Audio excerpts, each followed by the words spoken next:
Hablábamos con Agustín Guerri para hablar un poquito de qué era esto del tratamiento del dolor y los tipos de dolor.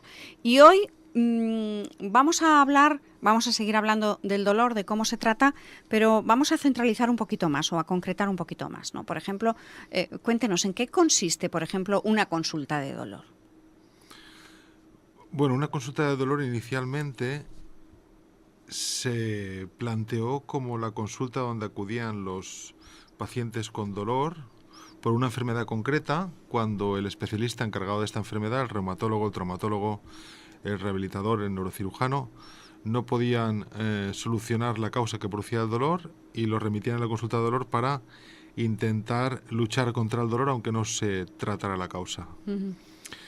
Es decir, en principio la consulta de dolor no acudimos nosotros de motu propio, nos deriva un especialista. Generalmente sí, aunque la cosa está cambiando, porque de alguna manera el éxito que tiene la consulta de dolor y todas las técnicas que utilizamos para poder solucionar los diferentes cuadros de dolor ha motivado el avance de la consulta un paso más allá, y hay muchos casos en los que, dado el desconocimiento de la población de lo que es una consulta de dolor, sigue siendo el especialista el que lo remite, pero lo remite antes de empezar el tratamiento siquiera. Uh-huh. Cuando todavía no es un cuadro que está en una situación de tener un tratamiento agresivo de tipo quirúrgico, no lo suelen remitir para que podamos iniciar el tratamiento y aplazar la intervención o tratar durante el periodo antes de la intervención. Últimamente se está apareciendo... no es moda, porque al fin y al cabo es lo que corresponde. Dada la lista de espera que hay para las operaciones de prótesis de rodilla, uh-huh, y puesto que durante la espera hay mucho dolor en esa rodilla que se va a operar, tenemos pacientes con artrosis de rodilla que mientras esperan a la operación acuden a la consulta para que nosotros hagamos diferentes tratamientos. Nos damos un fármaco concreto, infiltramos un punto concreto mientras esperan a la prótesis. Uh-huh. En otros casos, como el dolor de espalda, que es el paradigma de los pacientes que tenemos desde hace 15, 20 años, hace 15, 20 años el tratamiento de muchas hernias era quirúrgico, uh-huh, y cuando el tratamiento quirúrgico que habían operado los neurocirujanos, los traumatólogos, los cirujanos de espalda, no habían conseguido quitar el dolor, lo mandaban a la consulta de dolor. Hoy en día el procedimiento es al contrario. Cuando solo hay dolor, el paciente va primero a la consulta de dolor e intentamos aplazar en la medida de lo posible la operación. Porque hoy en día hemos comprobado por las estadísticas de las intervenciones realizadas sobre la espalda que una intervención realizada sobre las vértebras para quitar el dolor tiene una efectividad bastante limitada. Uh-huh.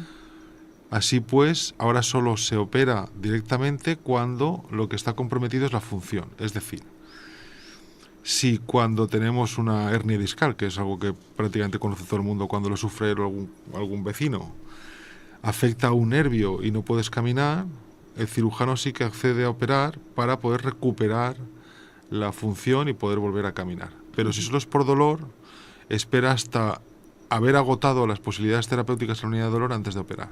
Entonces, es decir, si hay una incapacitación, si hay algún movimiento que no se puede realizar, sí es primero la operación. Si tiene operación, sí. Pero cuando lo que produce es dolor, que el dolor también incapacita, ya lo estuvimos hablando en la anterior ocasión, pero lo cierto es que es una incapacitación diferente. Quiero decir, si no haces un movimiento, no porque no puedas, sino porque al hacerlo tienes dolor, ahí sí que actúa la clínica del dolor. La estrategia es valorar si efectivamente la incapacitación es reversible porque solo es debida al dolor. Uh-huh. Y si es debida al dolor, generalmente es debida porque hay alguna alteración anatómica, alguna inflamación que es reversible. Y entonces cuando nosotros actuamos para evitarla, y aunque la hernia esté, aunque el nervio esté en peligro, mientras no esté afectado no suelen operar. Es la mayor parte de los pacientes que tenemos en la consulta son dolor de espalda que tienen esta situación. Lo que ocurre es que, claro, la espalda es tan grande, quiero decir, nos puede doler la espalda en muchas ocasiones, pero en distintas zonas y por distintas causas, ¿no? Sí. Nosotros cuando vemos la espalda no vemos un único lugar o una única zona de trabajo. Hay muchas vértebras, cada vértebra tiene muchos puntos dolorosos. Hemos hablado de la hernia discal, que es el disco que hay entre las vértebras cuando se afecta, pero hay muchas más articulaciones entre vértebra y vértebra que pueden doler por una artrosis. Uh-huh. Y ese tipo de dolor no se suele tratar con cirugía, se trata con diferentes tipos de infiltraciones.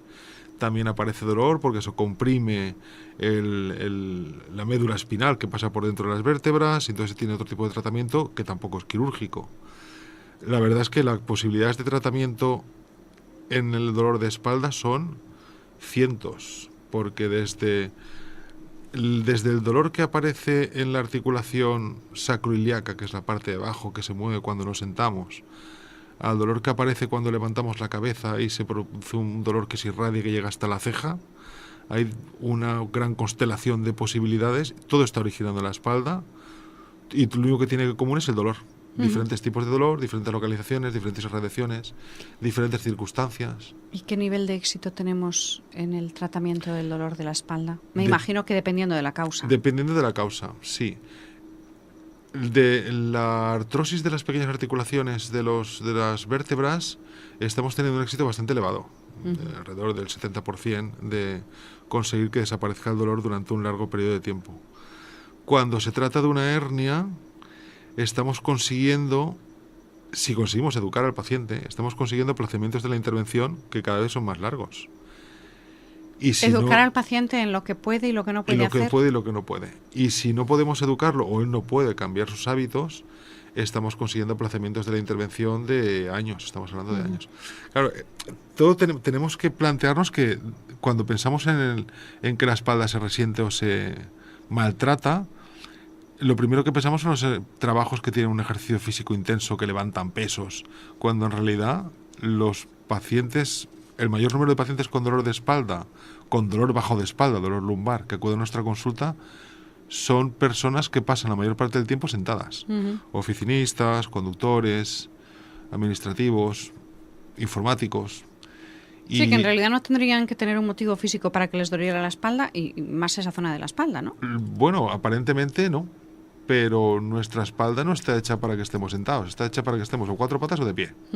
Y cuando estamos sentados es la circunstancia en la que mayor presión aguantan los discos lumbares, curiosamente. Entonces esos son los pacientes, las personas que parece que no hagan esfuerzo físico, pero son los que más maltratan su espalda. Los que más dolores tienen a posteriori. ¿Cómo se trata el dolor? Quiero decir, como anestesiólogo, ¿cómo tratamos un dolor de espalda? Por ejemplo. Inicialmente el dolor se tiene que tratar con fármacos. Cuando el dolor es muy intenso, hay que utilizar unos fármacos muy intensos y muy potentes. Y ahí viene el problema. Como anestesiólogo, los anestesiólogos tenemos una formación concreta destinada a conseguir anestesia en una determinada parte del cuerpo cuando ese cuerpo lo opera. Esa habilidad se puede extender a ciertos cuadros de dolor cuando lo que necesitas es llegar a un nervio concreto y bloquearlo o hacerle una radiofrecuencia o lesionarlo o alguna cosa que tenga que hacerse en cada caso concreto. Esa habilidad es la causa de que en este país la mayoría de las unidades de dolor estén basadas en el trabajo de los anestesiólogos. Entonces, combinadas las dos circunstancias, cuando tienes un paciente, por ejemplo un conductor, que tiene un dolor lumbar, que puede ser susceptible de ser tratado con alguna infiltración, lo que decían los libros es que primero tenías que agotar los fármacos que tienes que utilizar, pero los fármacos que tienes que utilizar son fármacos muy potentes que te limitan los reflejos, te limitan la atención, te limitan un montón de cosas. Y como las leyes son las que son y la carretera es lo que es, la mayoría de los conductores no pueden tomar este tipo de fármacos, aunque sean legales, porque les limita su trabajo. Este tipo de pacientes son los principales, los que cuando lo entienden, que puesto que no pueden recurrir a los fármacos que deberían, son los que recurren a que realicen diferentes infiltraciones a lo largo de su vida. Empiezan cuando tienen la primera crisis de lumbociática, lo que vulgarmente se llama que se queda enganchado, que no se puede mover. Acaban conociendo la unidad de dolor, les infiltramos, mejoran y luego acuden, cuando lo entienden, enseguida que les vuelve a ocurrir, porque claro, la espalda ya está ahí. Efectivamente. La hernia está ahí y va a volver a ocurrir y su trabajo es el que es. Entonces buscan ciertas maneras de moverse, de comportarse, de conducir, de descansar para que ocurra lo menos frecuente posible, pero en los siguientes 2 años vienen un par de veces. Luego ya se van acomodando, van buscando y a veces los que lo hacen bien pues conseguir un periodo de analgesia entre infiltración y infiltración pues de 1 año o 1 año y pico, pero al principio es de unos pocos meses. Y entre no poder trabajar o que te infiltren, pues bien, infiltrarse lógicamente. Claro. Vencen ese miedo que tenemos todos a que me pinchen con una aguja, pero es lo que les digo yo, el dolor que vas a experimentar no es mayor que el que has experimentado ya cuando te quedaste enganchado o cuando tienes el dolor con el que funcionas todos los días.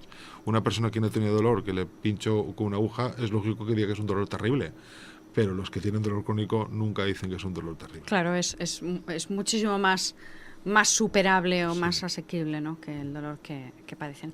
Hay muchas opciones para el tratamiento del dolor, quiero decir, tenemos o la infiltración o la Hay muchas opciones medicación.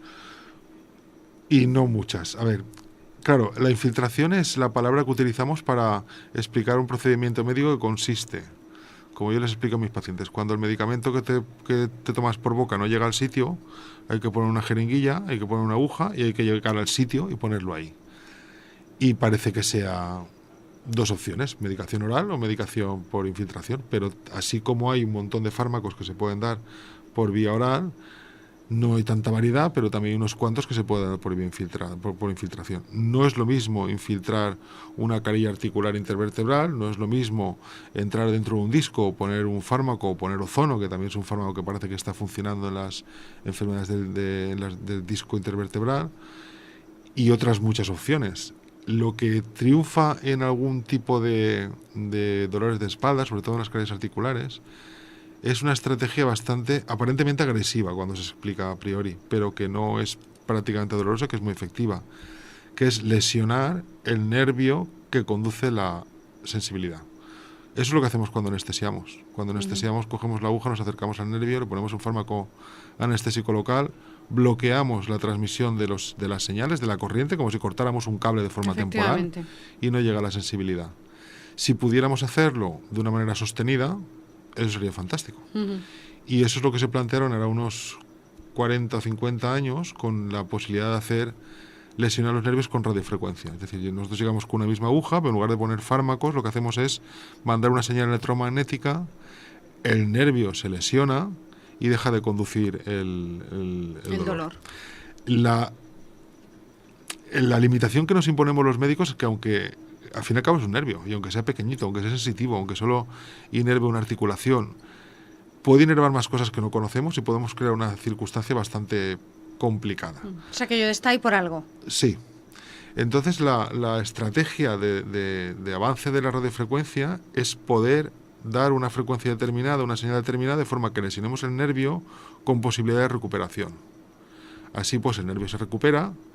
Si el cuadro es muy grave, vuelve a doler, pero tenemos la seguridad de que el nervio está funcionando. No somos tan... Sí, no matamos agresivos. El nervio. Lo que lo matan el nervio son los que, en algunas consultas, que dicen, me han matado el nervio. Lo matan porque lo extraen, lo mutilan. Nosotros no, nosotros vamos a quemarlo un poco sabiendo que se va a recuperar.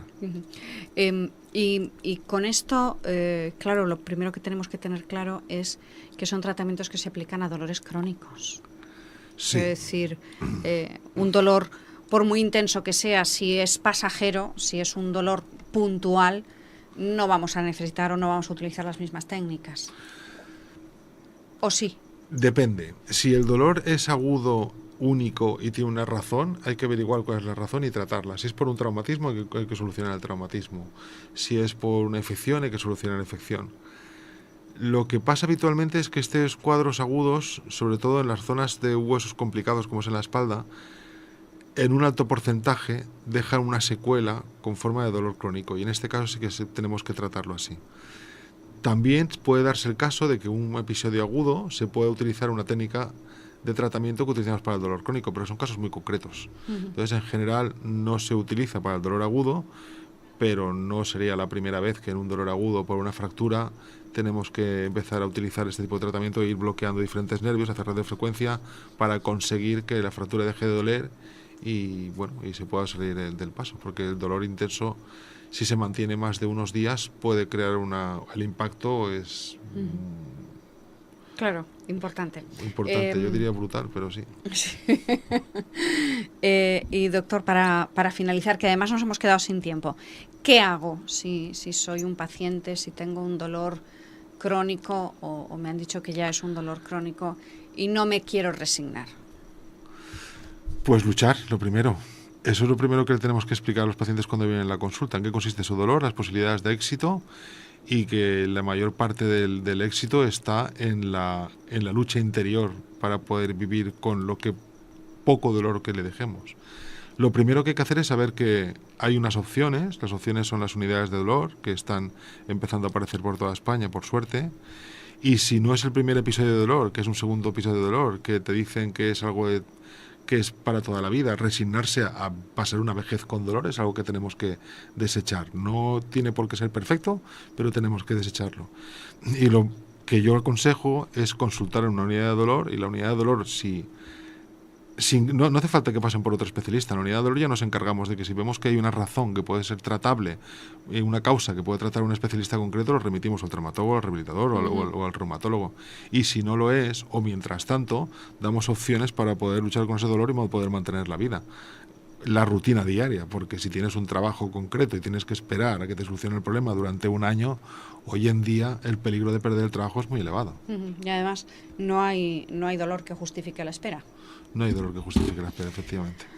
Pues ya lo saben, doctor, muchas gracias. Estaremos pendientes para conocer nuevas técnicas y sobre todo nuevos tratamientos, y sobre todo alivia saber que ya no tenemos que soportar o que aguantar el dolor. Es decir, que a veces, como decía algún médico conocido, este dolor no te va a matar, pero vas a querer morirte por el dolor. Pues ya no.